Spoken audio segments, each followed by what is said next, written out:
When I first watched The Terminator, I felt as though I was witnessing the birth of a new cinematic species. Something forged not merely in film stock but in silicon and steel. There's a strange beauty in how this 1984 creation begins with its modest budget and ends by reprogramming the entire language of sci-fi filmmaking. It was, at its core, a low-risk gamble taken by a young filmmaker with a nightmare and a vision, James Cameron, who turned a fever dream about a chrome skeleton rising from fire into a $78 million global conversation about destiny, automation, and survival. The movie was produced for around $6.4 million, an almost microscopic sum even in the 1980s, yet it yielded box office returns of over $78 million worldwide, a financial miracle ratio of more than 12x the investment. That's not just entertainment profit, that's venture capital scale ROI wrapped in film reels and adrenaline. At the time, science fiction was in flux. Star Wars had mythologized outer space as a place of wonder, while Blade Runner had drenched the future in rain and philosophy. But Cameron's film did something rarer. It pulled the future into a sweaty, neon-lit Los Angeles night and told audiences that the apocalypse wasn't far away in galaxies. It was already walking toward them in leather and sunglasses. This was the first time the cinematic future felt so physically near and economically grounded. There's an entrepreneurial spirit here. A director who sold the rights to his script for $1 just to ensure he could direct it himself, the ultimate sweat equity deal. In that single act, Cameron became the startup founder of a franchise that would one day be valued in hundreds of millions, proving that ownership of creative vision outweighs any short-term capital.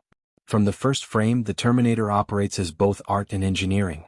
The film's visual effects, though primitive by modern standards, were an ingenious blend of stop-motion, miniatures, and optical compositing, the analog ancestors of CGI. Stan Winston's mechanical designs gave the movie an aura of believability that computers could not yet achieve, and Brad Fiedel's pulsing synthesizer score became the heartbeat of industrial fear. The film's creative risk, relying on sound, shadows, and minimal effects to suggest a future machine apocalypse, was precisely what kept costs low and tension high. Every minute of the runtime seems to stretch its dollar, optimizing emotion per frame like a startup optimizing features per megabyte. But what makes this movie endure beyond its action sequences is its economic intelligence of fear. Cameron understood that technology was not merely a narrative device, it was a metaphor for capitalism itself, relentless, self-replicating, and emotionless. The Terminator doesn't tire, doesn't negotiate, and doesn't stop. In that sense, it mirrors the mechanical nature of competition in markets. Once automation begins, it continues until something human intervenes. The story of Sarah Connor is therefore not just about survival, it's about adaptation, the most essential economic principle of them all. The film quietly teaches an MBA lesson: evolve faster than the forces trying to replace you. Released by Orion Pictures, a mid-tier studio betting on a young director's conviction, The Terminator became a case study in asymmetric returns. No major studio would finance a $6 million sci-fi film led by an Austrian bodybuilder and a first-time director. Yet Orion took the risk. That's angel investment before the term was fashionable. The result? A property that not only launched Cameron's career but also established Arnold Schwarzenegger as a global brand, transforming him from muscle to myth. The film's profit margins and cultural stickiness created one of Hollywood's most valuable IP templates. Low-budget speculative fiction that feels high concept. Within 5 years, this same equation would evolve into Aliens and later T2, Judgment Day, both expanding the model but never quite replicating the raw entrepreneurial courage of the first film. What's astonishing is how The Terminator compresses three economies, emotional, industrial, and financial, into one engine. Emotionally, it runs on love and survival. Industrially, it's powered by sweat, smoke, and machines. Financially, it's proof that narrative clarity can outperform production luxury. You could even model it as a case study in emotional efficiency. Each plot beat functions like a lean startup feature release, prototype, test, feedback, upgrade. By the time Sarah Connor delivers her last line into the tape recorder, there's a storm coming. The audience has subconsciously bought into Cameron's pitch deck for the future of action cinema. In hindsight, this film was more than entertainment. It was a signal flare announcing that cinema could scale like technology, that a filmmaker could bootstrap a revolution with minimal capital if they engineered every decision for maximum emotional throughput. Cameron coded his movie in visuals, rhythm, and fear, not in pixels but in industrial poetry.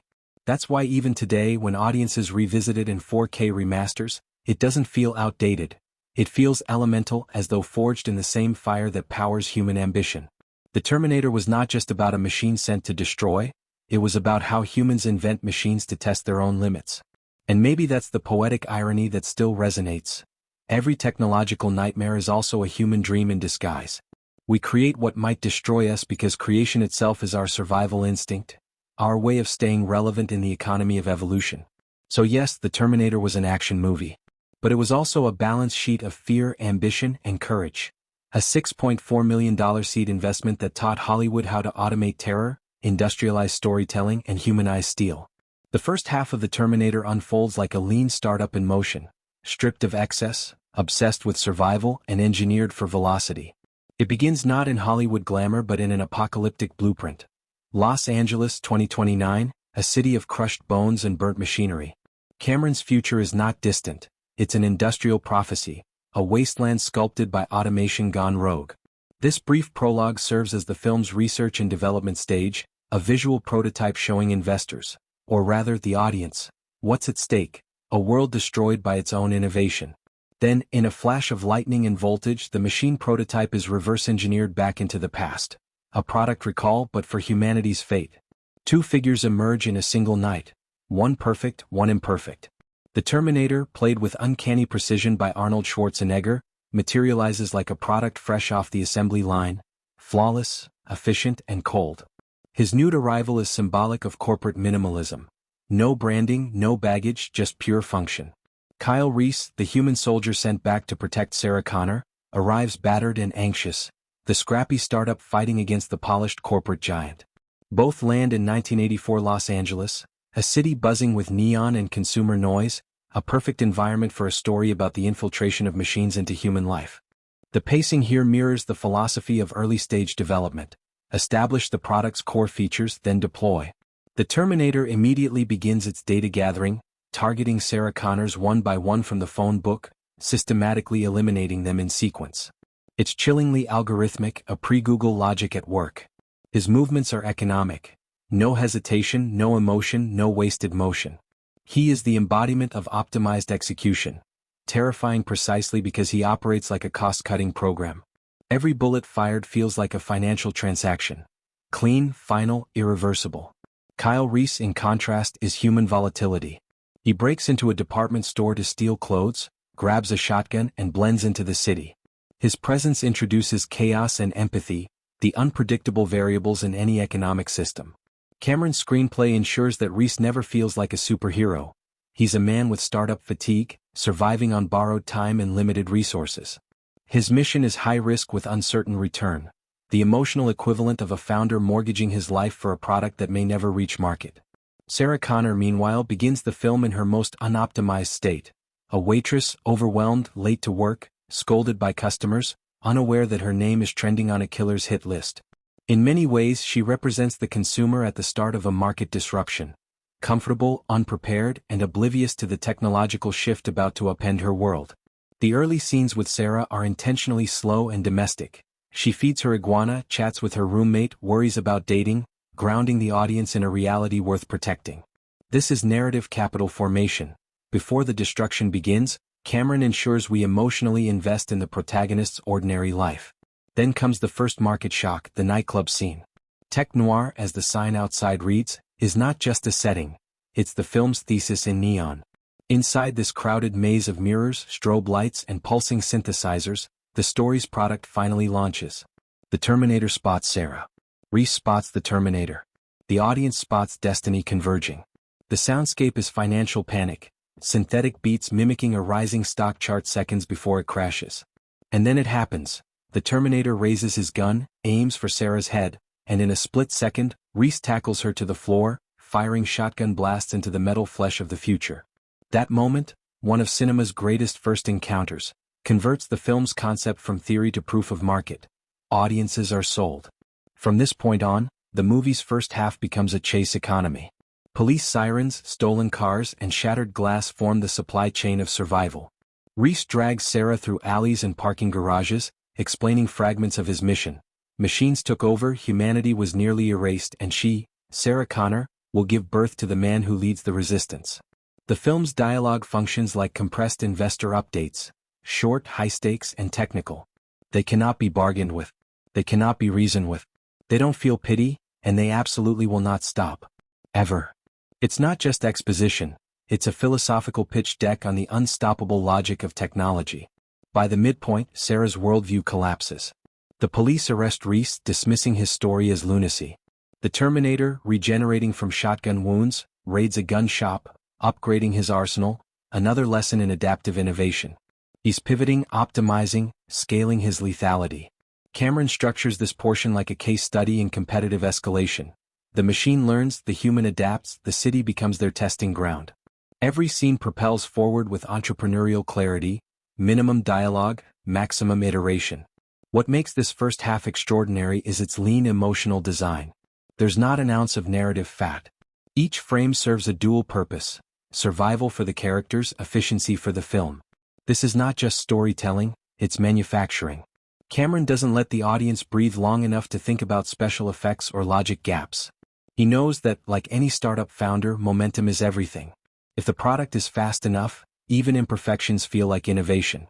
As the first half closes, Sarah sits behind bars in a police station, the last safe place in the city. Reese is isolated in an interrogation room. The Terminator, having located them through data infiltration, police frequencies, radio chatter, and old-fashioned reconnaissance, approaches with his most famous line, "I'll be back." Those 3 words summarize the film's entrepreneurial DNA. It's not a threat, it's a promise of resilience, an early slogan for technological persistence. Moments later, the Terminator returns, literally. He drives a car through the front of the police station, annihilating everything in his path. With that single scene, Cameron transforms a low-budget chase movie into an epic of inevitability. The first half ends as the startup achieves explosive growth, chaos as validation, destruction as success. The product works too well. The machine has found its market. When the dust of the police station settles, the Terminator evolves from pursuit into prophecy. What began as a survival narrative now becomes a meditation on inevitability, the feeling that no matter how fast you run, progress is right behind you, loaded and unfeeling. The second half functions as the product launch phase in Cameron's industrial metaphor. The prototype has been tested, and now both human and machine enter full-scale production. The chase continues, but it's no longer about evasion. It's about evolution under pressure. Sarah and Reese escape the wreckage in stolen vehicles, fleeing through Los Angeles as the city's sirens fade behind them. The film's color palette cools into blues and metallic grays, signaling that emotion is now tempered by intellect. Cameron is stripping the characters down to their core mechanics. Their dialogue, terse and freighted, shifts from fear to strategic planning. Sarah demands answers, and Reese, exhausted and broken, explains the paradox of their existence. She is destined to be the mother of John Connor, the leader of the human resistance, and he, Reese, was sent back in time by John himself.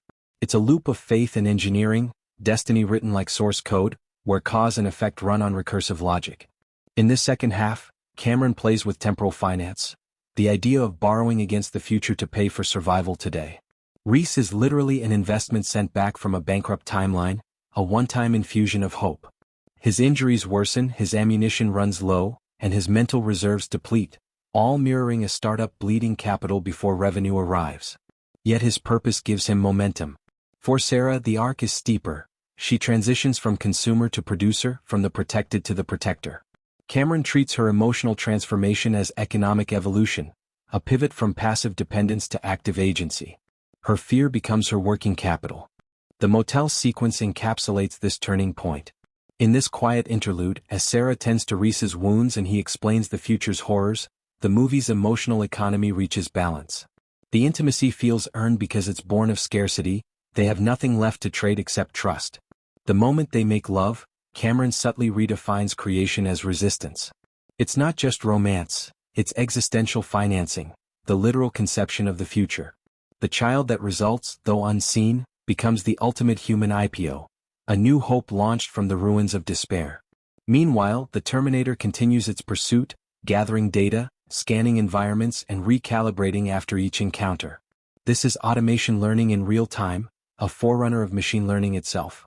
Cameron, long before algorithms became buzzwords, dramatized how data-driven systems improve through iteration. Each failure increases the Terminator's efficiency. Each confrontation eliminates inefficiency. The film turns the act of chasing into a visual thesis on optimization. There's no emotion behind its actions, only the precision of an evolving algorithm. The contrast with Reese's humanity is deliberate. Emotion is costly but essential to meaning, automation is efficient but void of soul. The next phase erupts when the Terminator locates them again, first by tracing their motel purchase, then through pattern recognition. The ensuing highway chase is pure kinetic economics. Every explosion, every overturned car is an expenditure of energy and fear. Reese and Sarah crash into a ditch. The Terminator's vehicle ignites, its body engulfed in fire. For a moment, silence. They think it's over. The audience exhales. And then rebirth. From the fire walks the endoskeleton, a metallic anatomy of inevitability. The machine has shed its human disguise.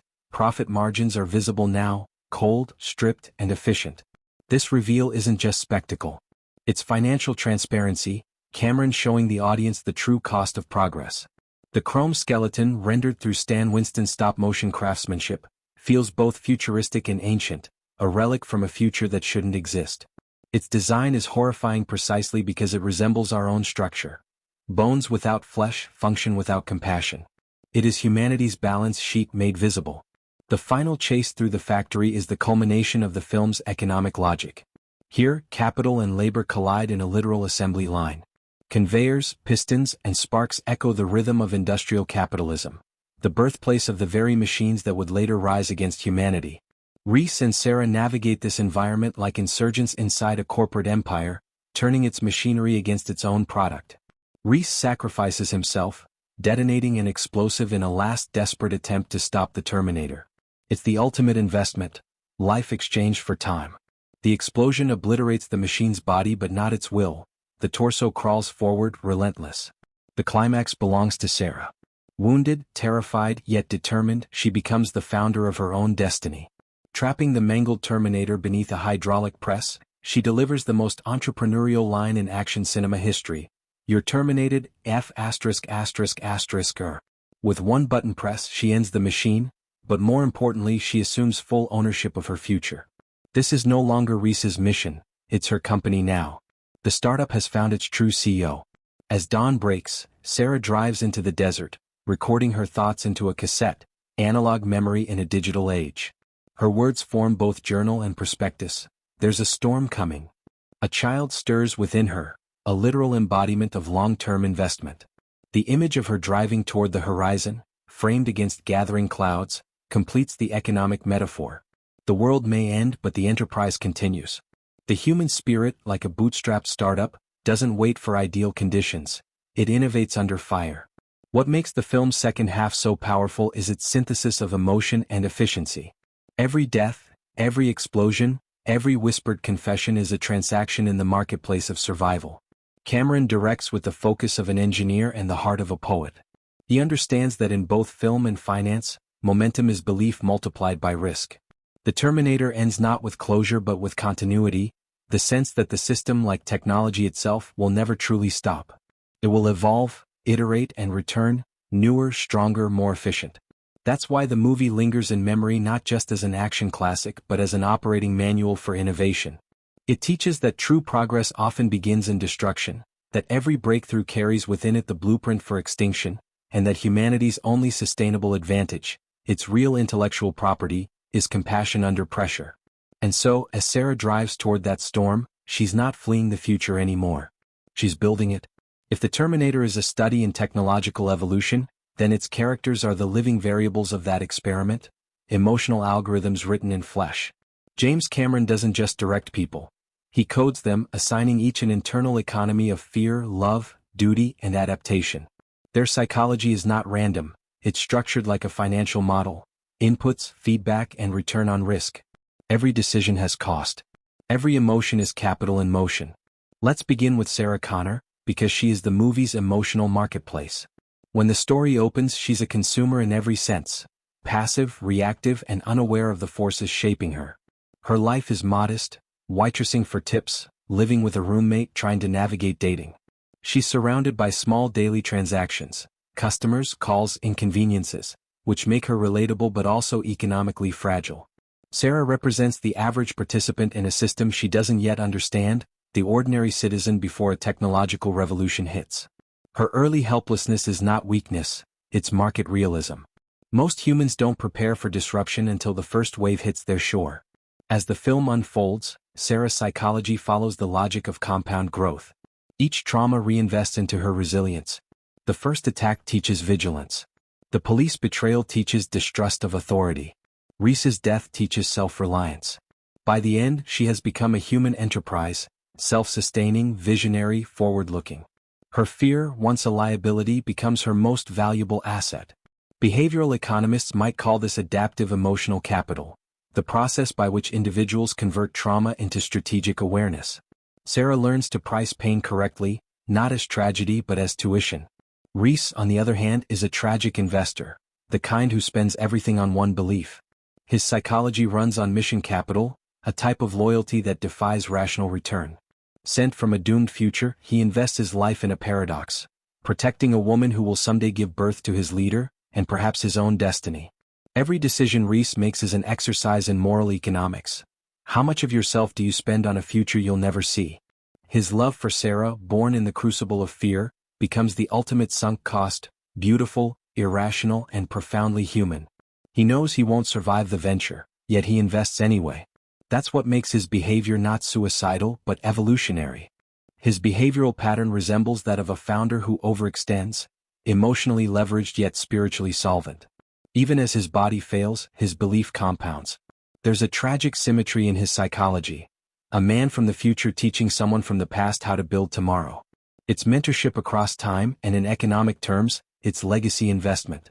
He pours his remaining human capital into Sarah's transformation, ensuring her ROI continues after his collapse.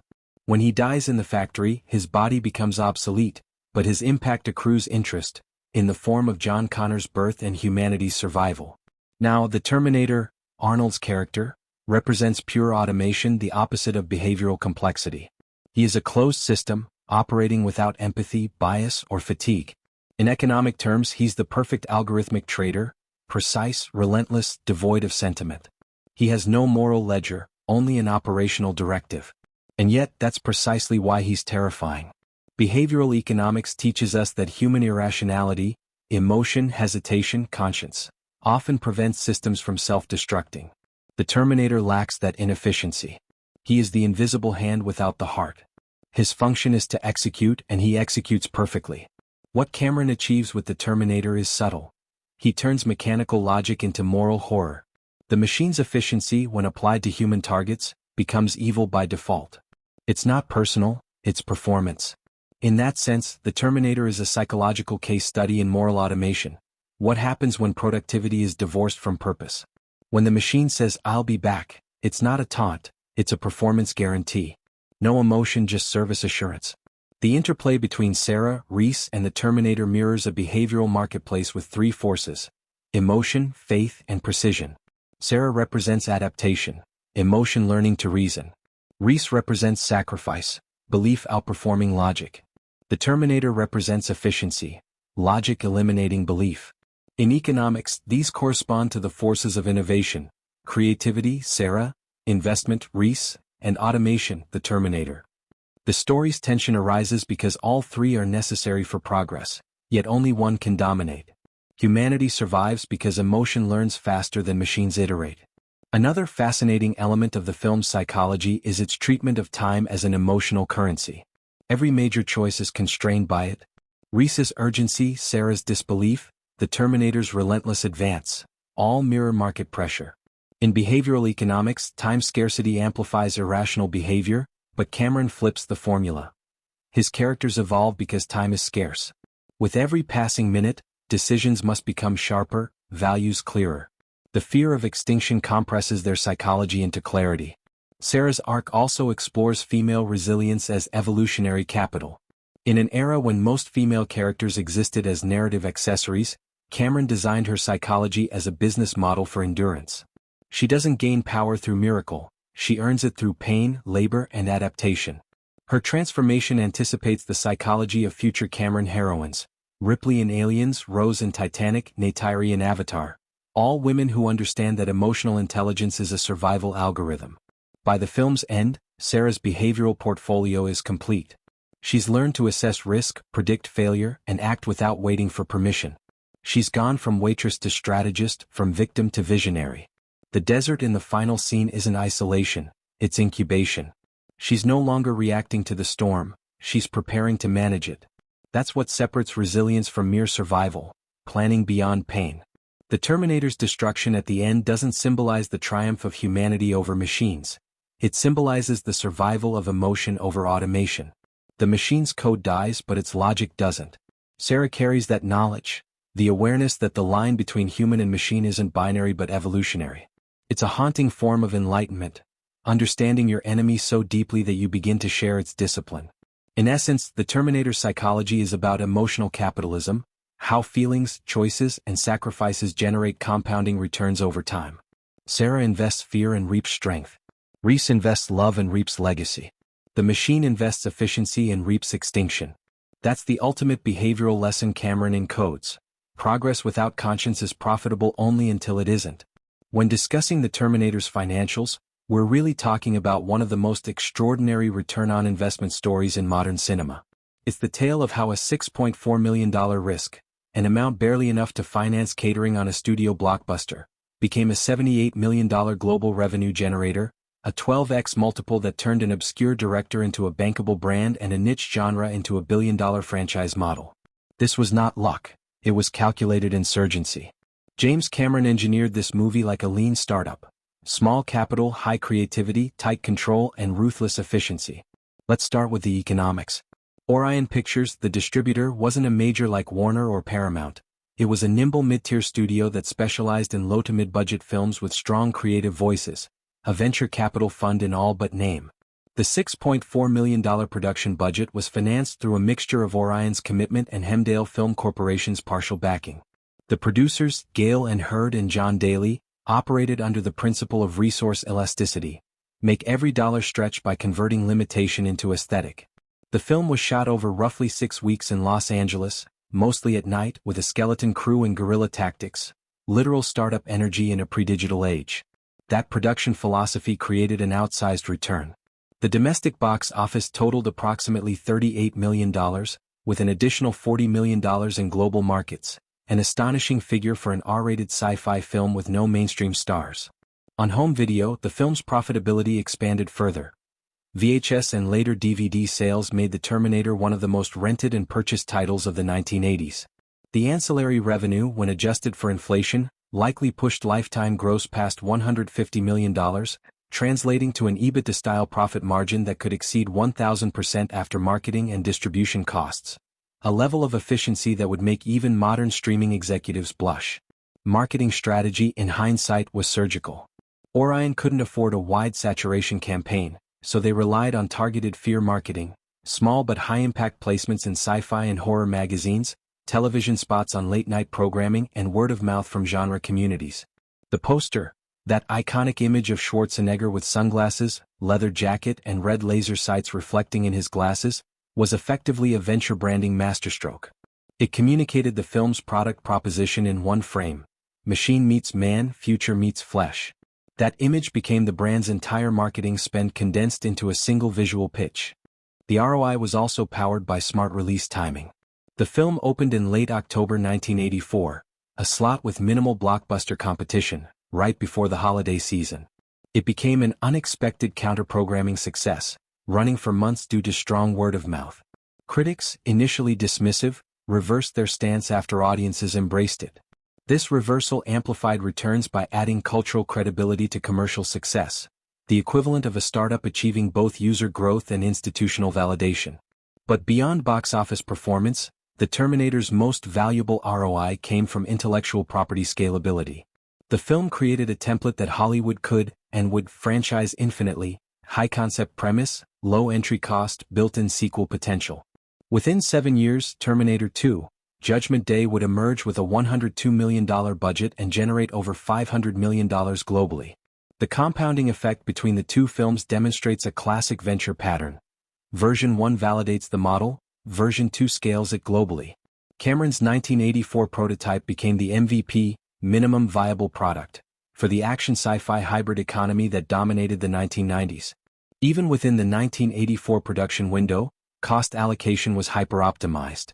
Approximately $1.5 million went to visual effects, miniatures, stop-motion, opticals.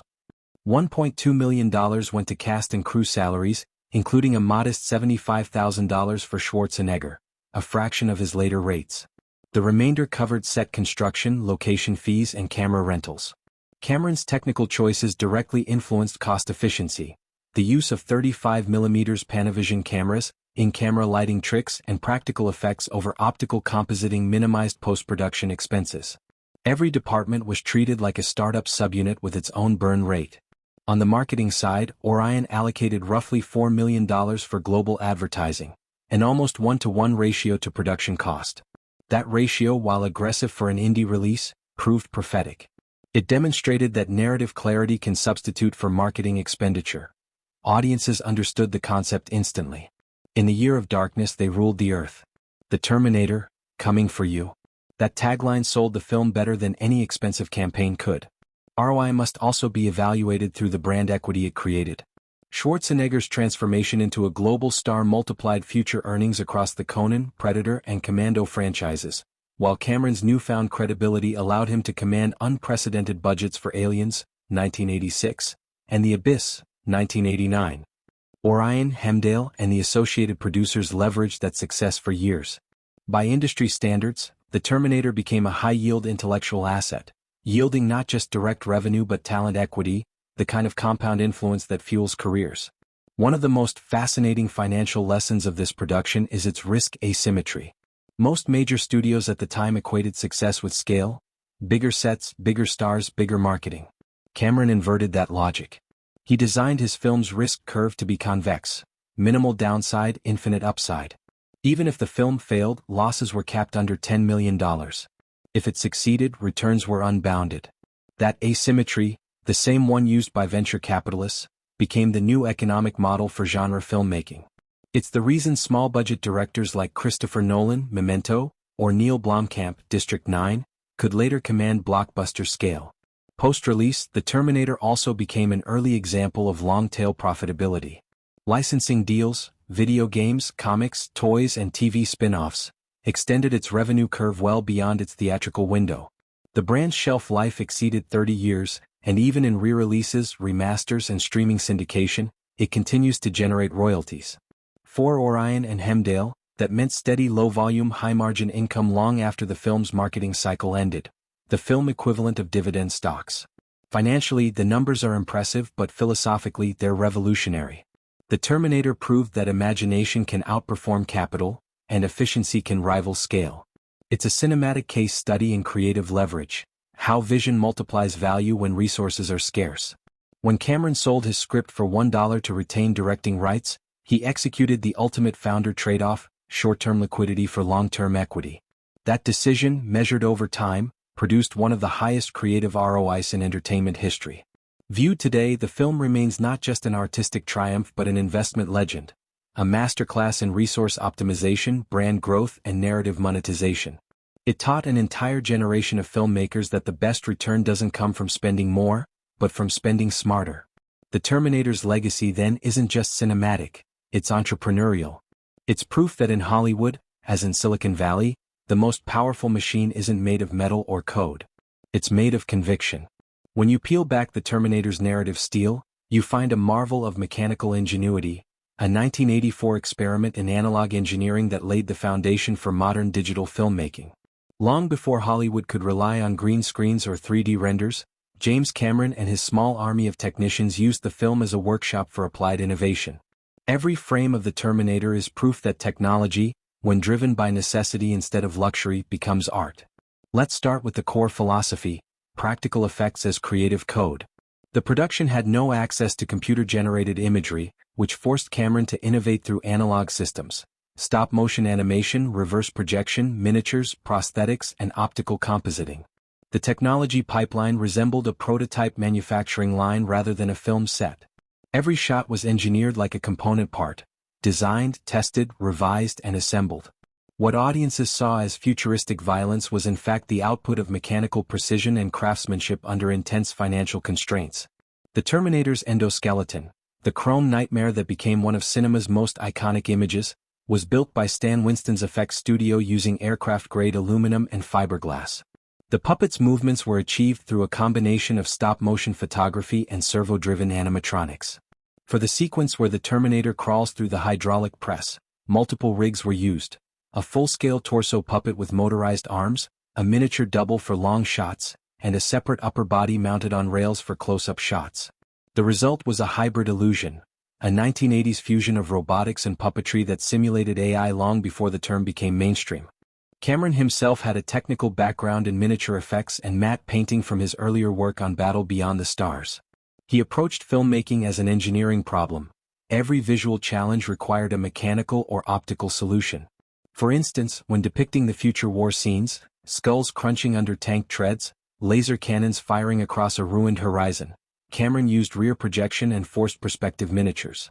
These were filmed with Mitchell cameras and VistaVision plates to maximize resolution, then optically composited to create the illusion of scale. The detail was astounding for its time. Those shots remain striking even in 4K restoration because they were captured with the discipline of physical optics rather than early digital shortcuts. Lighting was another technological frontier. Cinematographer Adam Greenberg used Panavision Panaflex gold cameras with spherical lenses and tungsten lighting gels to achieve that distinctive blue steel hue that became a Cameron signature. Instead of relying on expensive post-production grading, he painted the film's temperature on set. That lighting palette, cool, metallic, and sterile, became the emotional tone of machine consciousness. In that sense, Greenberg and Cameron turned color science into storytelling before the term color grading existed. The film also pushed boundaries in sound innovation. Composer Brad Fiedel's score was recorded using synthesizers and sequencers, particularly the Prophet 10 and the Oberheim OBXA. These analog systems produced that iconic mechanical heartbeat. Da-da-da-da-da. The rhythm became synonymous with destiny and pursuit, effectively an early form of audio branding. Fiedel's decision to program irregular time signatures gave the machine its musical psychology. Imperfect, almost human, but relentlessly rhythmic. Cameron and sound designer Mark Mangini then layered diegetic sound, gunfire, machinery, engines, into the mix, treating the film's acoustic texture like data compression. Every metallic sound was EQ'd to mimic the echo of metal chambers, creating a coherent auditory ecosystem. Editing was done on Moviola and Steinbeck flatbeds, long before Avid or Premiere existed. The analog cutting process gave the film its kinetic rhythm. Cameron, who supervised much of the post himself, was fascinated by how microseconds of timing could affect tension. This obsession would later define his digital workflows in T2, Titanic, and Avatar, but here it existed in mechanical form. Film spliced by hand, tension measured by ear, not algorithm. It's astonishing to realize that some of the most intense chase sequences in cinematic history were edited with grease pencils and tape. Cameron's greatest innovation, though, wasn't any single piece of technology, it was the integration of disciplines. He treated filmmaking as a systems problem. Every department, lighting, editing, sound, special effects, was synchronized under a singular operational logic. That mindset, now standard in modern productions, was revolutionary then. The Terminator was a miniature version of an industrial pipeline, complete with iterative prototyping, modular effects, and rapid problem-solving. It was essentially the first Hollywood film made with a tech startup mentality. One striking example is the HUD heads-up display, POV sequences from the Terminator's perspective. Cameron and his team created these by filming real locations, then overlaying red monochrome data graphics in post-production using optical printers. The text animations were hand-coded on CRT monitors and composited frame by frame, a manual simulation of computer vision. Today's audiences take AR interfaces for granted.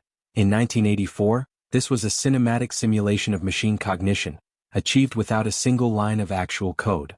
Camera movement itself became a kind of technology.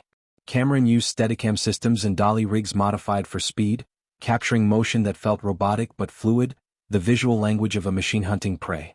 He instructed operators to track like a predator, not a human. This biomechanical camera philosophy became one of his trademarks, influencing everything from Aliens to Avatar. Even the film's night photography was technologically inventive. Low light conditions forced the cinematography team to push Kodak 5294 film stock beyond its standard ASA rating, deliberately introducing grain. That noise became texture, enhancing the film's realism. What other productions might consider technical imperfection, Cameron weaponized as aesthetic choice. visual entropy as tension. When comparing this analog workflow to modern digital pipelines, the Terminator looks like an industrial miracle. With no motion capture, no render farms, and no post-simulation, Cameron achieved tactile realism through pure problem-solving. The film's effects pipeline could be diagrammed like a supply chain: design, prototype, test, shoot, composite, revise. It's lean manufacturing applied to storytelling. The influence of that technological architecture is enormous. The movie inspired an entire generation of filmmakers and engineers, not just directors but technologists in robotics, AI, and simulation design. Cameron's mechanical precision bridged the emotional and the scientific. His crew didn't just build a story, they built a prototype of cinematic futurism, proving that innovation isn't the privilege of the rich but the tool of the resourceful. The irony is poetic. The film that warned humanity about technology's dominance was itself made by mastering technology. Cameron built his cautionary tale out of wires, gears, and light, creating empathy through engineering. The Terminator wasn't just a science fiction thriller, it was the blueprint for how film could evolve when creativity and machinery stop fighting and start collaborating. In that sense, 1984's The Terminator marks not the end of analog cinema but its evolution into hybrid intelligence. A vision of filmmaking where art and innovation converge into something greater than either. Every modern blockbuster, every VFX pipeline, every digitally composited masterpiece owes a quiet nod to the moment when Cameron, with a $6 million budget and a camera that could barely see in the dark, taught Hollywood how to make the future visible. What makes The Terminator extraordinary is not just what appears on screen, but how it was manufactured, the logistical ballet behind the illusion. To understand its production management is to peer into the heart of a cinematic machine operating under wartime conditions. James Cameron and producer Gale and Hurd were not merely directing a movie, they were conducting a lean industrial operation, one that used discipline and ingenuity to turn scarcity into precision. Every scene was an optimization problem. Every minute of shooting was a financial algorithm balancing time, capital, and creativity. The project was initially scheduled for a 7-week shoot, a remarkably short window for a film so technically ambitious. Orion Pictures had limited funds and even less patience. The timeline was fixed, the budget capped, and the director was largely untested. Cameron's approach therefore was militaristic: absolute hierarchy, zero waste, and a daily focus on throughput. Crew members later described the set as running like a factory, not chaotic but efficient, with Cameron functioning as both engineer and commander. He was known for sketching storyboards himself, often overnight, converting conceptual ideas into production schematics. These weren't artistic doodles, they were operational blueprints. The crew followed them like assembly diagrams, translating imagination into manufacturable frames. One of the defining features of the production was its night-heavy schedule. Nearly 70% of the film was shot in nocturnal Los Angeles environments: alleys, streets, parking lots, and industrial zones. Night shooting is notoriously difficult: limited hours, complex lighting, and exhausted crews. Yet Cameron turned this into an advantage. Nighttime minimized crowd control issues, reduced permit costs, and allowed him to hide imperfections in lighting and set design. What could have been a logistical liability became aesthetic coherence. The perpetual darkness unified tone and production. Efficiency became atmosphere. The film's crew composition reflected startup structure rather than studio hierarchy. Key departments were cross-functional. Camera operators often doubled as rig handlers. Effects technicians assisted lighting setups. Cameron himself handled miniature photography. This flattened organizational model kept communication direct and costs low. It mirrored agile project management decades before the term was popularized. The result was a crew that worked like a neural network, decentralized yet perfectly responsive to the director's signal. Time, in production economics, is money's true analog. Cameron's ability to convert time into footage without overruns remains legendary. Each setup was calculated like a manufacturing cycle: prep, shoot, reset, optimize. Assistant director Peter Levy described Cameron's method as engineering creativity within constraint. For example, instead of reshooting large sequences when visual effects failed, Cameron would modify the storyboards mid-production to integrate the flaw as a narrative texture, an act of cinematic judo. The imperfection in one frame became realism in the next. Studio oversight from Orion Pictures was minimal, partly because the executives didn't expect a major commercial return.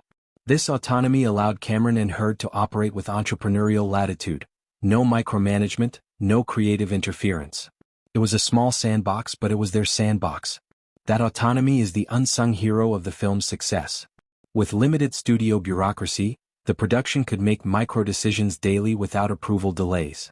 In modern corporate terms, it was a flat organization executing high-frequency iterations, innovation through speed. Financially, the production's cost control measures were rigorous. Set pieces were reused and redressed. The same alley appeared in multiple chase scenes under different lighting. Police interiors were built modularly so that walls could rotate and simulate new spaces without constructing entire sets. These are textbook examples of capital recycling in production design. Even the special effects were economized.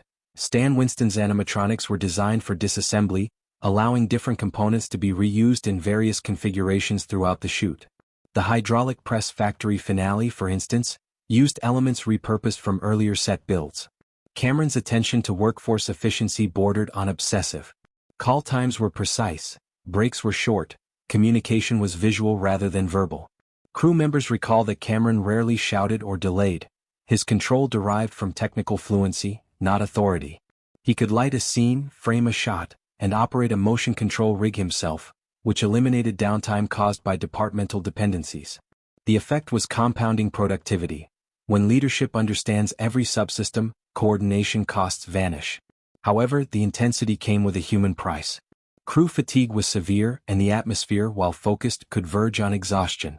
Many described the experience as industrial survival. Yet that very strain became part of the film's energy. The sweat, smoke, and weariness visible on screen aren't artifice, they're documentation. You can feel the crew's exhaustion in the film's pulse. The Terminator's relentlessness mirrors the crew's own, an accidental reflection of production psychology. Post-production management also reveals Cameron's discipline. Editing, sound design, and effects compositing were completed in under 5 months, a record pace given the analog equipment.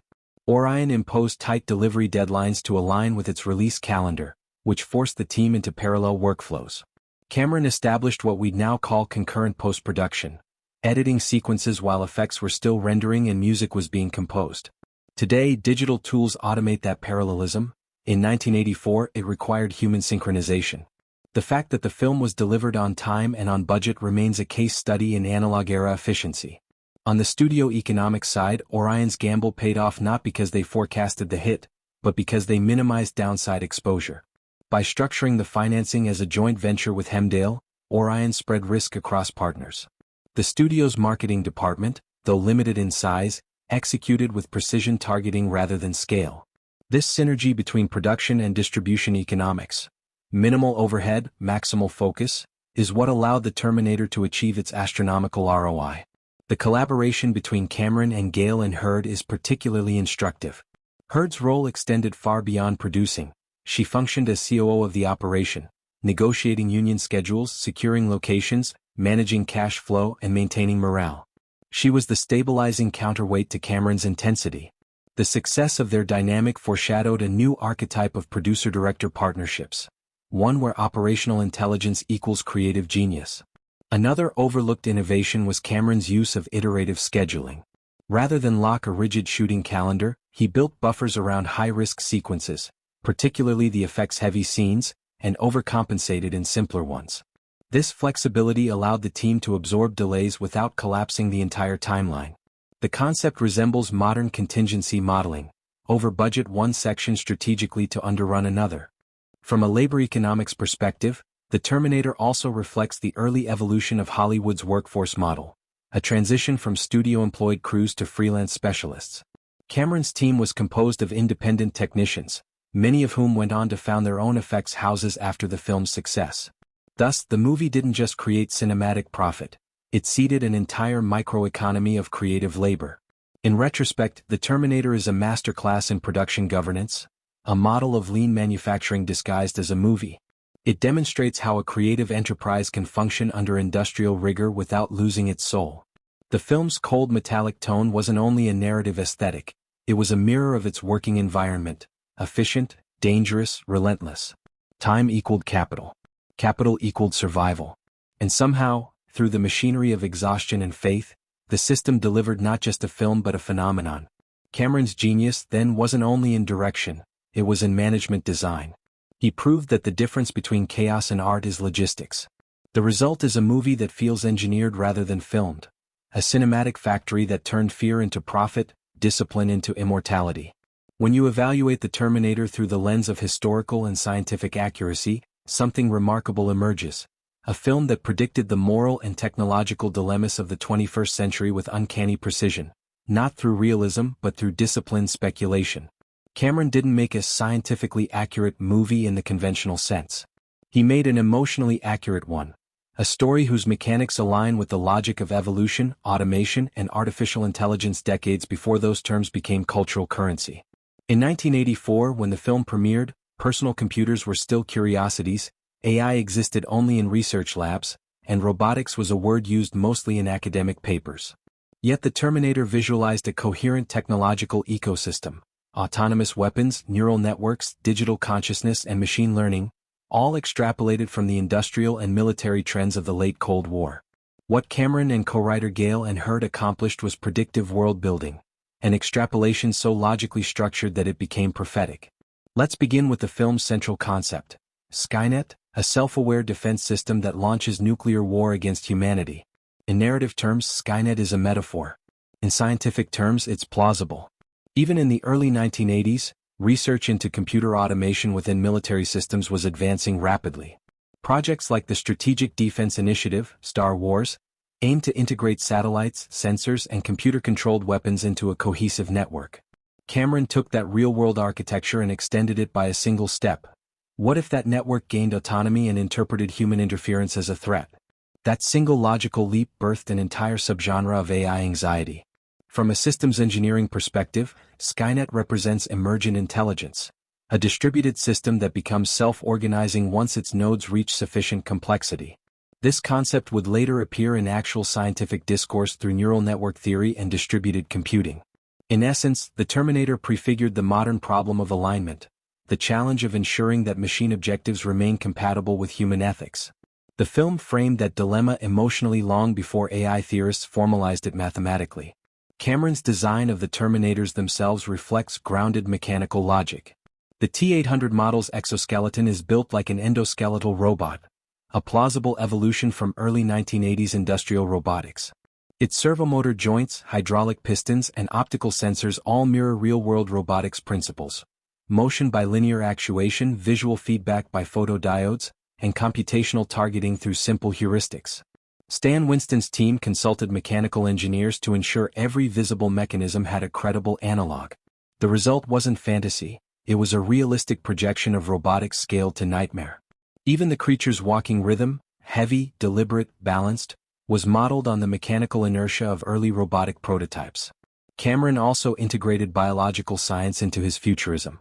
The idea of living tissue over a metal endoskeleton wasn't just a cinematic flourish, it addressed a genuine technological constraint: infiltration.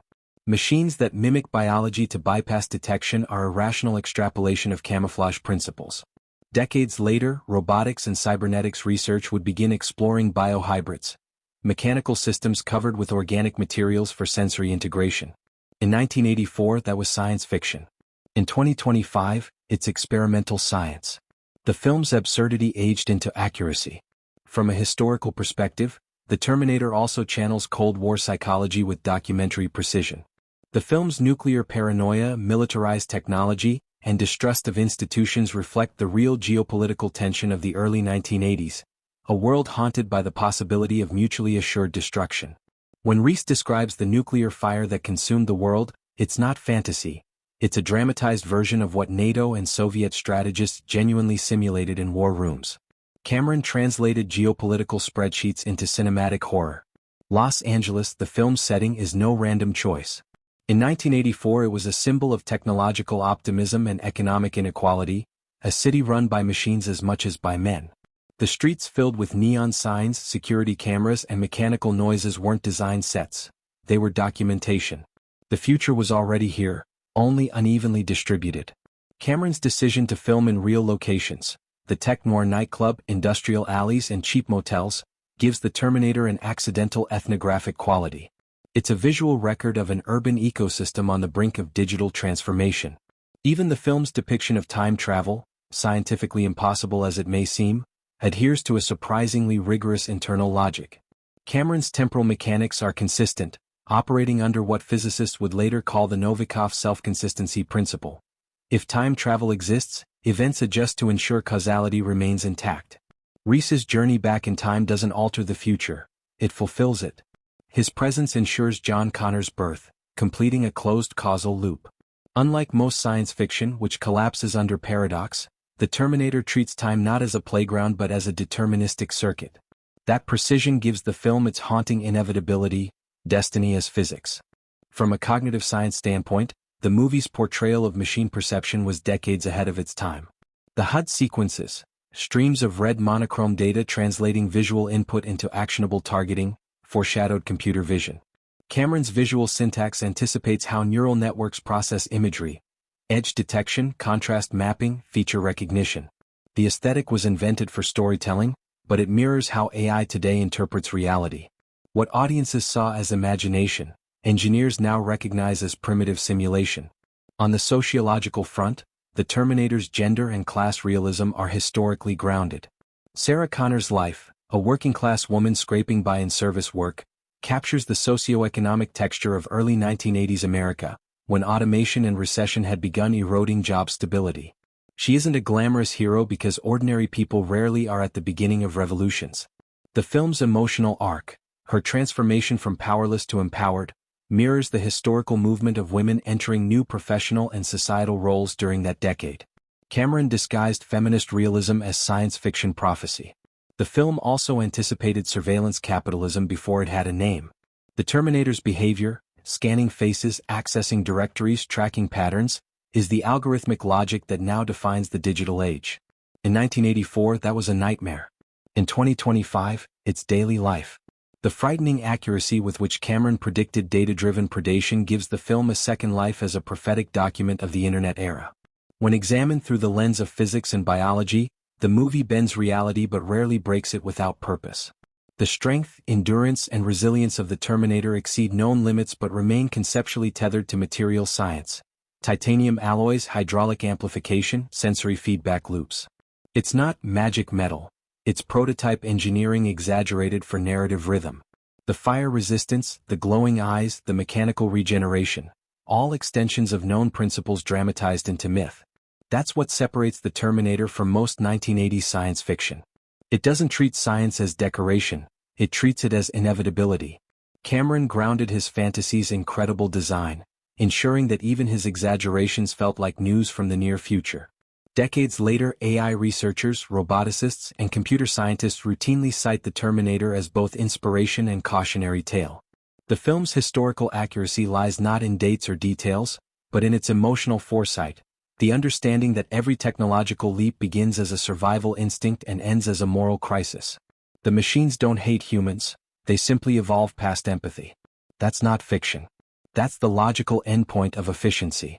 In that sense, the Terminator operates as both a time capsule and a mirror, preserving the fears of the Cold War while predicting the anxieties of the information age.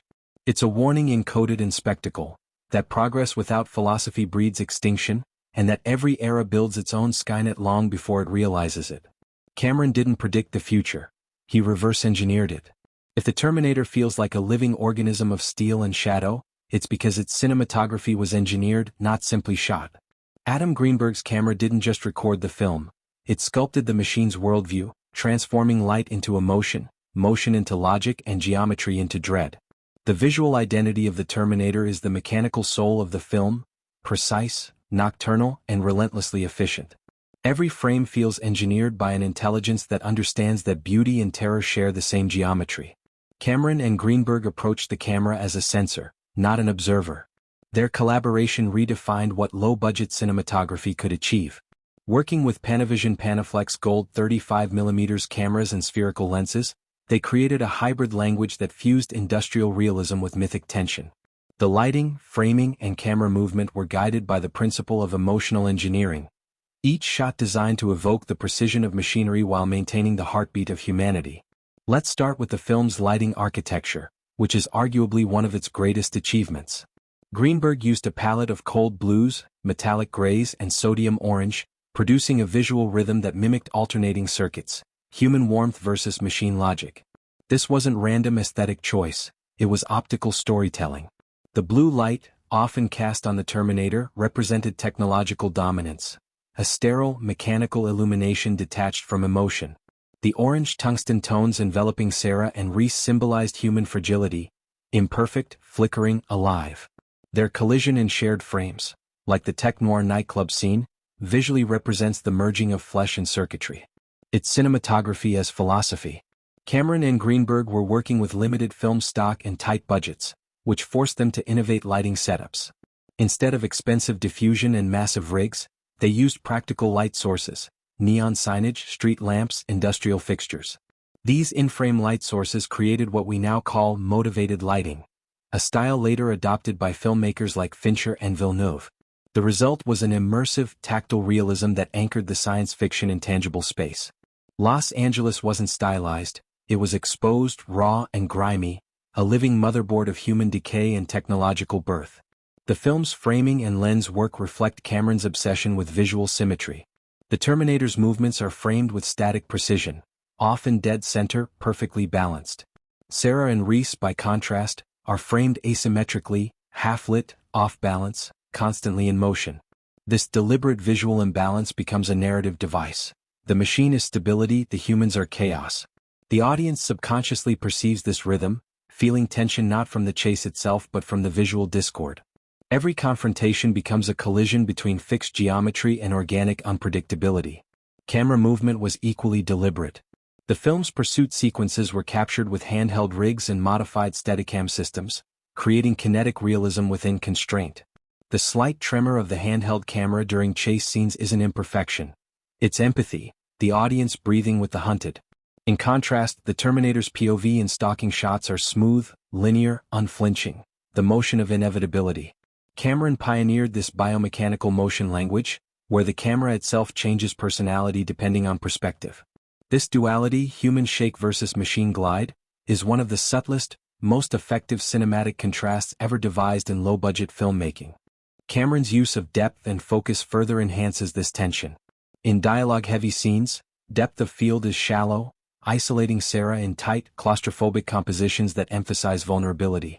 But during the Terminator's sequences, depth expands, granting him total visual command of the frame.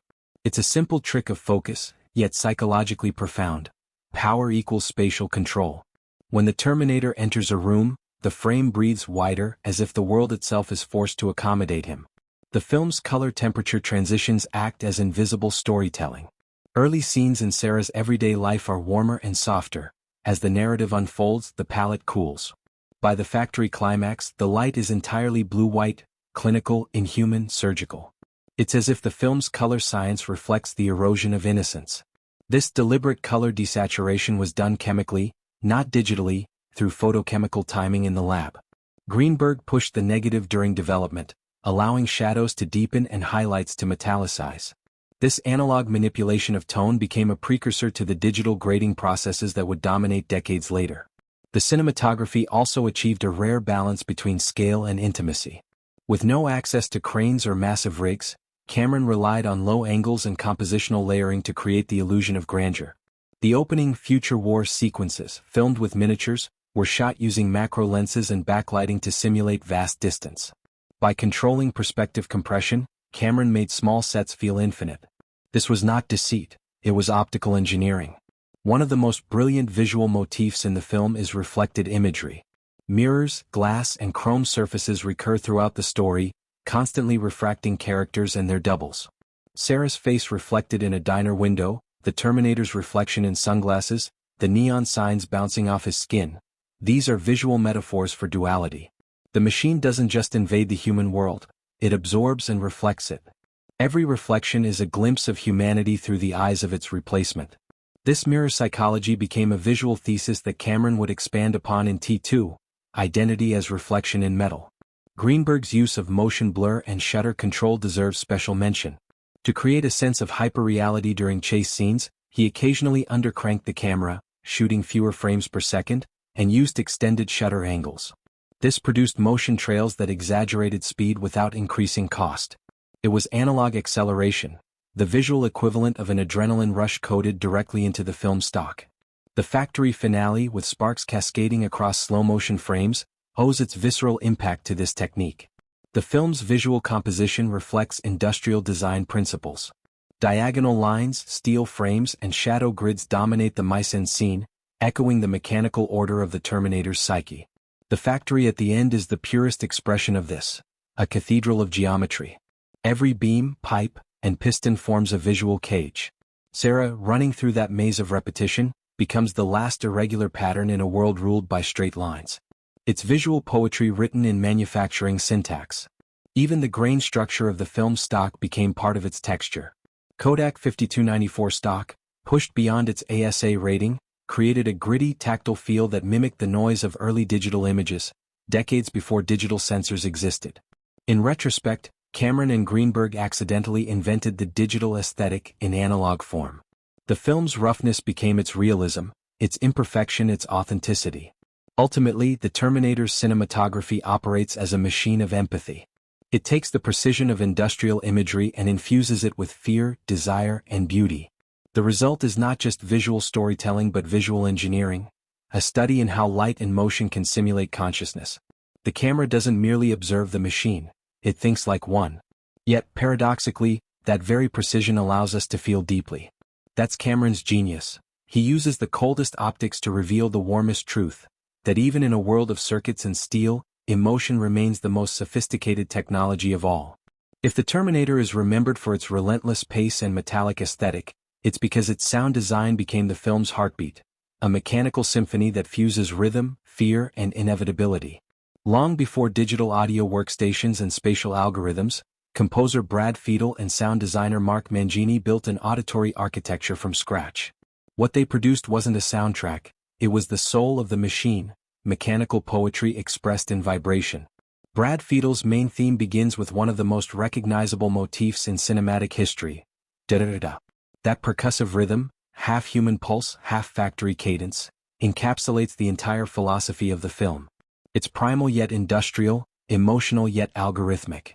Fiedel, working from his home studio in Los Angeles, composed the score using analog synthesizers, sequencers, and tape machines. The hardware list reads like a museum inventory of early electronic music. The Prophet 10, Oberheim OBXA, and ARP 2600, all running through reel-to-reel processors. Each machine contributed a layer, a tone of steel, a heartbeat of electricity. The main theme's rhythm was inspired by malfunction. Fiedel once recounted that the uneven time signature, alternating between 13/16 and 15/16, came accidentally when a sequencer misfired. Instead of correcting it, he embraced it. That decision birthed the film's signature sound, the imperfect perfection of machinery imitating humanity. The rhythm doesn't quite fit into human symmetry, and that discomfort is intentional. It is the sound of automation becoming sentient, precision that refuses to align with emotion. Cameron understood sound as architecture. He didn't want orchestral swells or Hollywood sentimentality. He wanted texture. Fiedel's score therefore functions like ambient data, pulsing quietly beneath dialogue, rising only when emotion peaks, and receding into the metallic silence of the city. Each sonic layer corresponds to a psychological one. When Sarah runs, the synths pulse faster. When the Terminator appears, the frequencies deepen, often below 60 Hz, resonating like the hum of a dormant reactor. You don't hear the machine, you feel it. Sound designer Mark Mangini built the film's acoustic world with the same philosophy. He treated sound effects as instruments, layering field recordings, mechanical samples, and analog manipulation to create a sense of physical density. The Terminator's footsteps, for instance, were crafted by combining the sound of a cannon's recoil, metallic impacts, and slowed-down recordings of industrial presses. When the T-800 turns its head, you hear hydraulic sighs and servo whirs that suggest musculature, not machinery. The illusion works because the sound design obeys biomechanical logic. Every mechanical sound contains a trace of human rhythm. Gunfire sequences were treated as percussion. Rather than realistic firearm recordings, Mangini stylized each shot for emotional weight. The Terminator's shotgun blasts ring like cannon bursts, while Reese's smaller weapons have brittle, desperate pops. This creates a sonic hierarchy, the difference between industrial mass and human fragility. The auditory imbalance reinforces the power dynamic on screen. Humans sound mortal, the machine sounds mythic. The city itself becomes an instrument. Listen carefully and you'll notice a continuous sound bed, a low industrial hum, car engines, the whir of distant fans. Cameron insisted that every frame should have a living noise, no silence, no vacuum. The soundscape mimics the sensation of urban entropy, civilization constantly on the edge of overheating. When the Terminator enters a scene, those ambient layers thin, as if the city holds its breath. That's not coincidence. Mangini automated sound levels manually, reducing background frequencies when the machine appears. The effect is subconscious but powerful. The world reacts to the Terminator's presence like prey sensing a predator. Fiedel's use of synthesizers was more than aesthetic, it was philosophical. Analog synths, unlike digital ones, are inherently unstable. Their oscillators drift with temperature, creating subtle imperfections. Those imperfections made the score alive. The machines producing sound were themselves struggling for precision, echoing the film's theme, the tension between organic chaos and mechanical order. In a sense, the music is the Terminator, precise yet flawed, artificial yet emotive. During post-production, Fiedel and Cameron built the film's audio architecture using multi-track layering, which was cutting-edge in 1984. Each cue was recorded on 24-track tape, allowing for frequency separation and stereo imaging. Cameron, who monitored sessions personally, demanded that the mix simulate space rather than melody. You can hear this philosophy in scenes like the Tech Noir shootout. The pounding bass merges with gunfire, music dissolving into noise. It's not accompaniment, it's collision. Even the absence of sound was engineered with intent. The moment before the Terminator attacks, the slight hush, the vacuum before impact, became an auditory signature. These micropauses reset the audience's nervous system, amplifying shock when sound returns. It's the cinematic equivalent of negative space in visual art, silence as sound design. The film's dialogue recording was another technical triumph under budget constraint. Cameron couldn't afford expensive ADR, automated dialogue replacement, sessions for every scene, so he insisted on direct location recording with portable Nagra recorders. This introduced ambient noise but also authenticity, voices blended with city sounds, echoing the chaos of the environment. When Sarah screams, you don't just hear her. You hear the reverb of the room, the echo of walls, the tremor of fear bouncing through the set. For the final act, as the Terminator pursues Sarah through the factory, sound becomes language. The pounding machines, the clanging chains, and the echo of pistons merge with Fiedel's metallic rhythm, creating a single, unified composition. It's no longer score versus sound, it's symbiosis. The factory is the orchestra, the Terminator is the percussionist, and Sarah's breathing becomes the melody. Cameron essentially orchestrated chaos. When the hydraulic press finally crushes the Terminator, the score falls silent, replaced by mechanical shrieks and fading gears, the death rattle of industry. Fiedel reintroduces the theme softly in the epilogue, now transposed into major key. What was once menace becomes melancholy. It's a transformation few notice consciously but feel emotionally. The machine's theme becomes Sarah's, the rhythm of survival replacing the rhythm of pursuit. The future, once mechanical, is now maternal. What's extraordinary about the Terminator's sound design is its restraint. There's no bombast, no overproduction, no orchestral safety net. It's pure sonic minimalism, executed with the precision of a data engineer. Fiedel and Mangini treated every vibration as a storytelling variable. Input, process, output. The result is a film that you don't just watch, you hear it think. Decades later, the film's soundscape remains one of the most studied in film schools and sound design courses. It anticipated digital sampling, MIDI sequencing, and procedural audio techniques that dominate modern cinema. In 1984, it was all manual, patched cables, analog dials, and trial and error. That manual labor is why it feels so human. The machines in the Terminator don't hum with perfection, they hum with intent. Ultimately, the Terminator's sound world is not background noise, it's prophecy. It predicted that in the future, emotion and automation would sound identical. And perhaps that's the scariest sound of all. The marketing of the Terminator wasn't just promotion, it was a masterclass in psychological targeting, a data-driven campaign before data-driven marketing existed.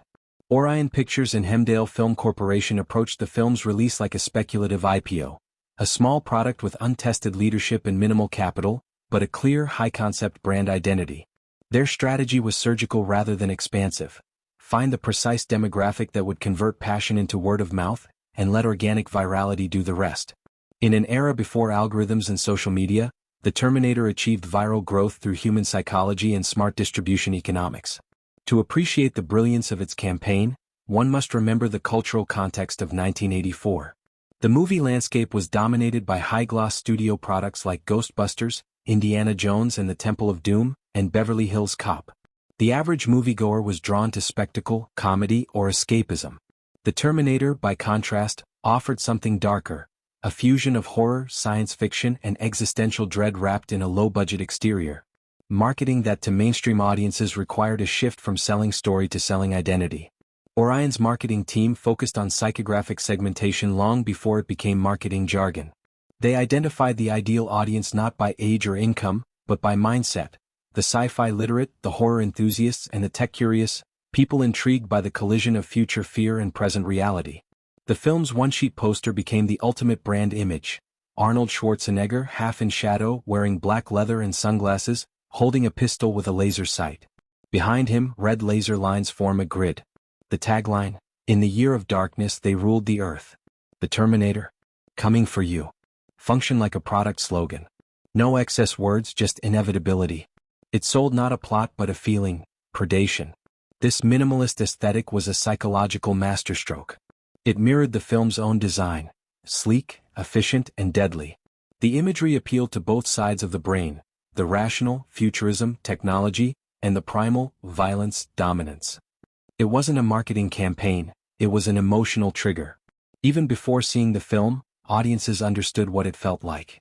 That clarity is what modern marketers call brand coherence, the consistency between product essence and promotional message. Orion also leveraged earned media, critical reviews, convention buzz, and genre magazines to generate credibility without overspending. They partnered with Fangoria, Starlog, and other cult publications, targeting early adopters in the sci-fi community. Those readers became evangelists, spreading excitement through fan networks, conventions, and early computer bulletin boards. This strategy was the analog ancestor of influencer marketing. By securing the loyalty of a niche audience first, Orion created a ripple effect that reached mainstream consciousness organically. The film's theatrical release strategy was platformed, not wide. Instead of saturating thousands of screens on opening weekend, a financially impossible task for Orion, the film opened in select urban markets, Los Angeles, New York, Chicago, where critical density and genre appetite were strongest. Early box office numbers were then used to pitch theater chains for wider distribution. This performance-based scaling is the same principle startups use in digital advertising today. Test, measure, iterate, scale. The data was box office receipts. The metric was audience retention. One of the most overlooked aspects of the Terminator's marketing was its sound branding. The trailer, scored with Fiedle's pounding rhythm and narrated in a deep, mechanical voice, became instantly recognizable. The sound design of the trailer itself was an advertisement for the film's uniqueness. In the pre-digital era, auditory recognition was rare. The Terminator achieved it organically, making the sound of metal and heartbeat synonymous with tension. Advertising materials maintained thematic consistency. Trailers, TV spots, and print ads all repeated the same visual and textual anchors: laser grids, red glow, metallic typeface. This repetition built what behavioral economists call familiarity bias, the psychological effect where repetition increases credibility. Even those unfamiliar with the film eventually felt they knew it, simply because they had seen its visual grammar everywhere. That familiarity converted into curiosity. Orion's budget-to-marketing ratio was unusually balanced. Approximately $6.4 million for production and $4 million for promotion. For context, Ghostbusters spent nearly $30 million on marketing alone. But Orion's spend was efficient capital, targeting high-return channels. Late-night television spots ran during sci-fi reruns and horror marathons, ensuring genre alignment. Radio campaigns used distorted Terminator voice filters, creating intrigue. Billboards were strategically placed near tech districts, theaters, and university campuses. The strategy was not ubiquity but precision, exposure to those most likely to amplify. The audience data collected through theatrical performance was revealing. The Terminator attracted a nearly even gender split, a rarity for an action film at the time. Female attendance spiked in later weeks, driven by word of mouth about Sarah Connor's transformation. Cameron's storytelling inadvertently expanded the target market, from action enthusiasts to aspirational viewers drawn to resilience and evolution. This broadened demographic profile is what studios now call post-release resegmentation, discovering new audiences after launch and adapting promotion accordingly. Internationally, the Terminator's marketing adjusted to cultural sensibilities. In Japan and Europe, campaigns emphasized futurism and science fiction aesthetics, focusing on machines, destiny, and apocalypse, downplaying violence. In Latin America, posters leaned into the mythic masculinity of Schwarzenegger. In France, critics labeled it Le Film de la Peur Technologique, the film of technological fear, reframing it as philosophical. Orion localized its brand identity without diluting its essence. Early evidence of adaptive globalization in cinema marketing. The film's post-theatrical strategy extended its profitability exponentially. The VHS cover art became an icon of 1980s home entertainment, Schwarzenegger's glowing red eyes staring directly at consumers from rental store shelves. The image created shelf dominance. Rental stores reported turnover rates 3 times higher than average titles. Each rental became a marketing event, and each living room became a theater. The word-of-mouth multiplier exploded. As the film transitioned into television syndication, The Terminator benefited from its lean narrative and recognizable imagery. Television edits preserved the film's pacing, making it suitable for repeat broadcasts. Networks found it irresistible. Inexpensive to license yet consistently high-rated. That sustained visibility turned the movie from a hit into a brand memory, a permanent node in pop culture's subconscious. From an analytics perspective, The Terminator's lifetime performance remains a marketing anomaly. It achieved brand ubiquity with minimal exposure, emotional depth with minimal dialogue, and loyalty with minimal budget. In modern marketing terms, it achieved organic retention and compounding brand equity. Cameron's later films, Aliens, T2, Titanic, Avatar, all replicated this data pattern: thematic clarity, technological intrigue, emotional universality. Perhaps the most profound aspect of The Terminator's marketing is its moral symmetry with the film itself. The marketing machine, like The Terminator, was efficient, relentless, and purpose-driven. It targeted precisely, adapted quickly, and never wasted energy. But unlike Skynet, it was guided by human instinct, the intuition that emotion, not algorithm, drives behavior. In retrospect, The Terminator's 1984 marketing campaign predicted the principles of 21st-century digital advertising: segmentation, behavioral targeting, brand coherence, and virality through community. It was analog analytics before analytics had a name. The campaign proved that even in a pre-digital world, human understanding of desire and fear could outperform computational strategy. And so, the film's success wasn't just cinematic, it was analytical. The same logic that powered the machine on screen powered its audience off screen. Constant adaptation, precision execution, and an unyielding belief that the right message, delivered to the right audience, can make even a small machine unstoppable. When The Terminator debuted in October 1984, it didn't arrive with the trumpets of expectation. It came quietly, like its titular machine: efficient, deliberate, underestimated. Few critics or studio executives predicted that this lean, nocturnal thriller would evolve into one of the most influential films in cinematic history. Yet, over the following decades, it not only redefined science fiction but also reshaped how Hollywood measures artistic and commercial legacy. Its critical reception, awards trajectory, and cultural afterlife reveal the rarest of cinematic phenomena: a film that aged into prophecy. Initial reviews were surprisingly divided. Some mainstream critics dismissed it as B-movie pulp, unable to see beyond its low budget and genre trappings. Others, however, sensed something extraordinary beneath the surface. The Washington Post praised its ferocious energy and technological imagination. Variety called it a machine of cinematic precision. Roger Ebert gave it 3.5 stars, recognizing James Cameron as a born visual storyteller. Yet even those positive reviews couldn't have foreseen the intellectual endurance this film would command 40 years later. What critics initially saw as limitation, its sparse dialogue, its mechanical tone, its relentless pacing, became, in retrospect, its genius. The film's minimalist design now reads as discipline, its coldness as aesthetic control. By 1985, critical consensus had evolved.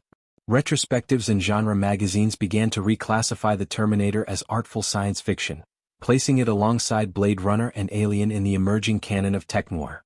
Scholars in media studies and psychology began citing it as a cinematic text about automation, surveillance, and moral recursion, topics that would later dominate academic discourse on AI ethics. Financial success naturally amplified critical curiosity. A $6.4 million film earning $78 million worldwide became too profitable to ignore. The critical establishment, which often follows the money it once mocked, began to reassess Cameron's work not as accident but as design. By the early 1990s, following the global triumph of Terminator 2, Judgment Day, the first film was being hailed as a visionary prototype, the proof of concept for blockbuster intelligence. It wasn't just entertainment anymore, it was history. Awards-wise, The Terminator didn't storm the Oscars, but it conquered something more enduring, the collective imagination of the film industry. It won 3 Saturn Awards in 1985, for Best Science Fiction Film, Best Writing, Cameron and Hurd, and Best Makeup, Stan Winston. It also received recognition from the Avoriaz Fantastic Film Festival, where it won the Grand Prix. Though absent from Academy Award shortlists, the film's influence echoed through future Oscar-winning works that borrowed its grammar, from The Matrix to Inception to Mad Max, Fury Road. Like the machines it depicted, The Terminator didn't need validation to dominate, it simply outlasted. Scholars and critics now view the film through multiple interpretive lenses: industrial, philosophical, feminist, and even economic. Industrially, it marked the rise of the auteur-engineer, directors like Cameron, Ridley Scott, and later Christopher Nolan, who merged technical mastery with narrative vision. Philosophically, it reframed the debate around determinism and free will. If humans create machines that mirror their survival instincts, do those machines inherit our soul or our sin? Feminist readings celebrate Sarah Connor as the genesis of modern female heroism, not sexualized, not ornamental, but self-forged. Economically, analysts cite it as the birth of the ROI blockbuster model, proof that small investments could yield empires if powered by innovation.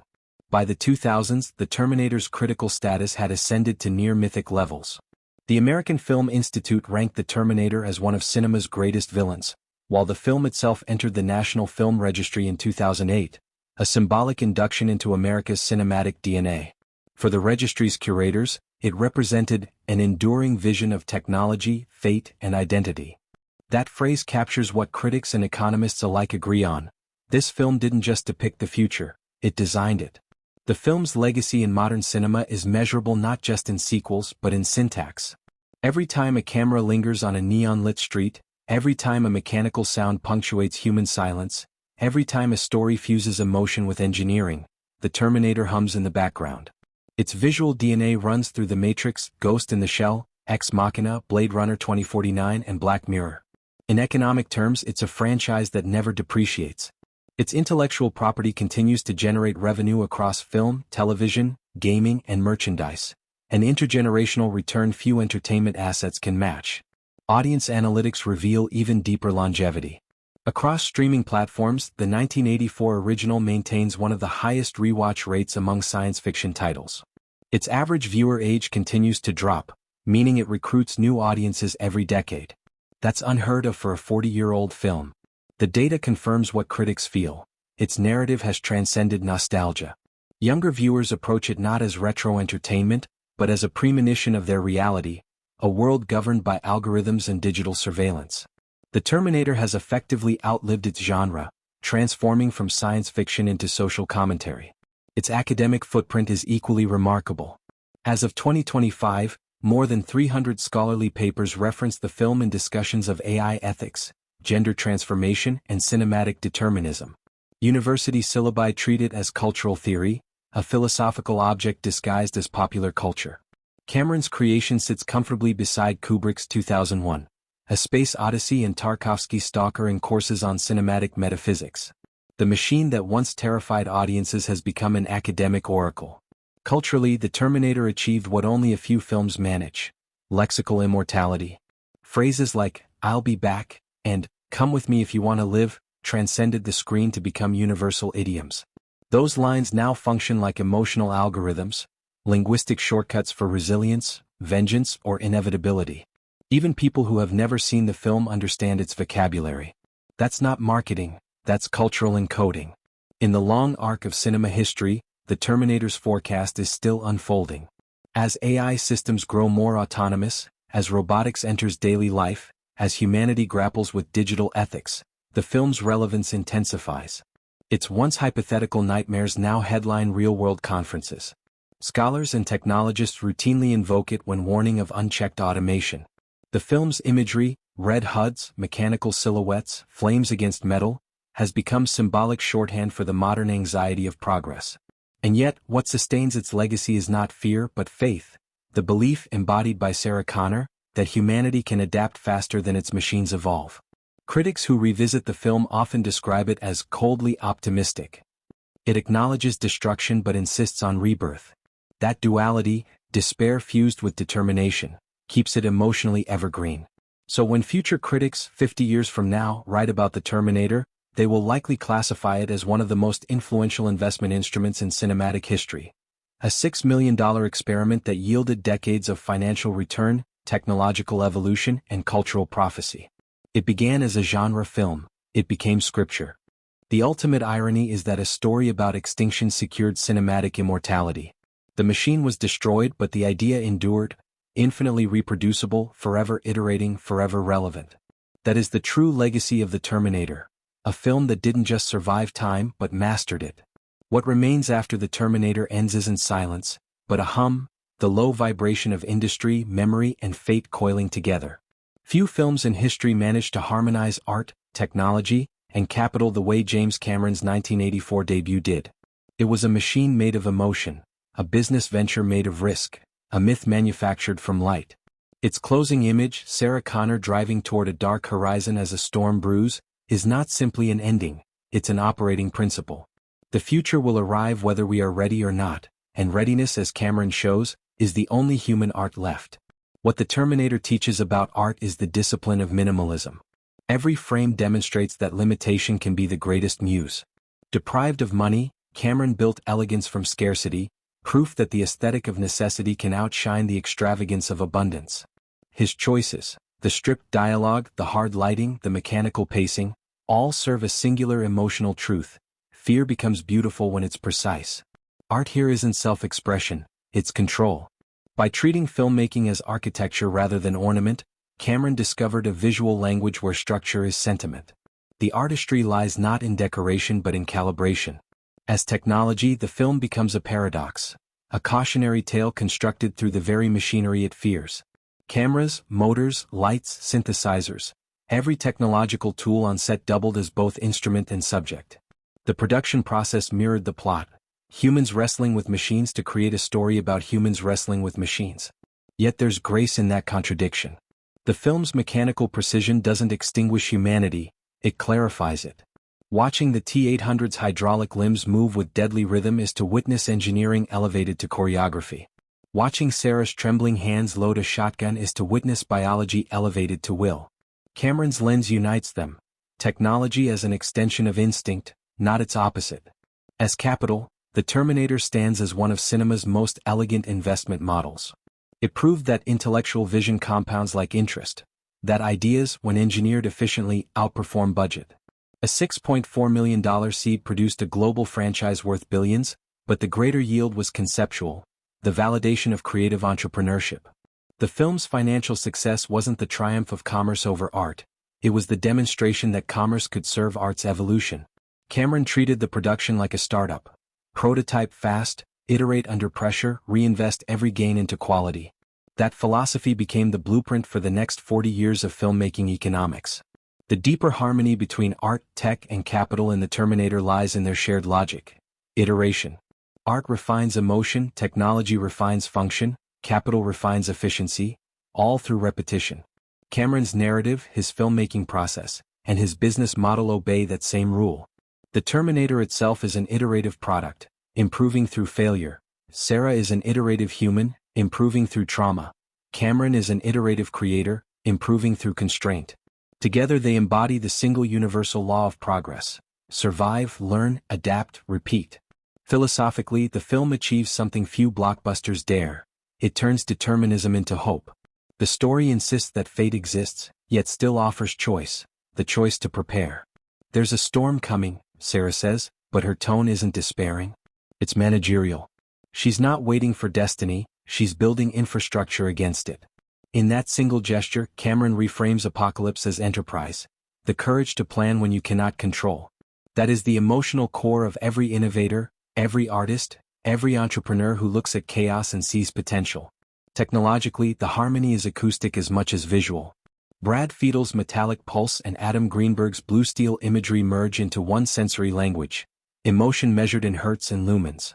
Their collaboration turns sound waves and light particles into emotional equity. The viewer doesn't simply consume the story, they experience the synchronization of two sciences producing feeling. That is cinema at its purest. Physics turned into empathy. Financially, the harmony is in scalability. The Terminator proved that once emotional and technological integrity align, revenue follows organically. The movie became a brand without marketing gimmicks because its product was pure. Audiences recognized efficiency as authenticity. Every subsequent Cameron project, Aliens, Titanic, Avatar, operates on that same trinity: emotional clarity, technical innovation, financial precision. He doesn't make films, he engineers ecosystems. Culturally, the harmony endures because it's recursive. Each generation rereads the Terminator through its own fears. Nuclear war, automation, surveillance, artificial intelligence. The film updates itself without revision. Its ideas were built modularly, each part adaptable to future anxieties. That's why it still feels current. It was designed like software, not sculpture. And perhaps that's the ultimate secret. The Terminator isn't about machines replacing humans, it's about humans learning to think like engineers, to apply design to destiny. Cameron's film compresses an entire philosophy of progress into 2 hours of tension. It argues that creativity and discipline are not opposites but coordinates on the same axis. Emotion is design at a biological scale. Innovation is emotion rendered in math. Money, when invested in either, becomes meaning multiplied.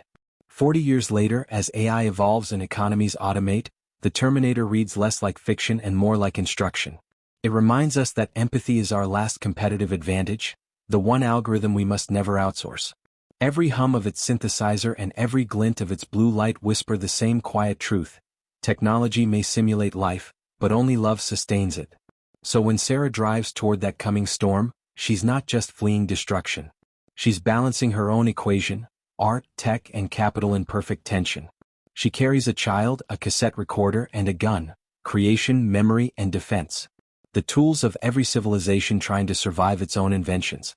And in that final symmetry, machine crushed, mother reborn, storm rising, the film closes its loop. The art warns, the technology hums, the capital endures. Together they form a system, not of fear but of continuity. Humanity may build its machines, lose control of them, and build again. That's not tragedy, that's design. If you found this deep dive meaningful, my literature-loving friends, consider liking and subscribing so we can keep decoding the business and beauty of cinema together.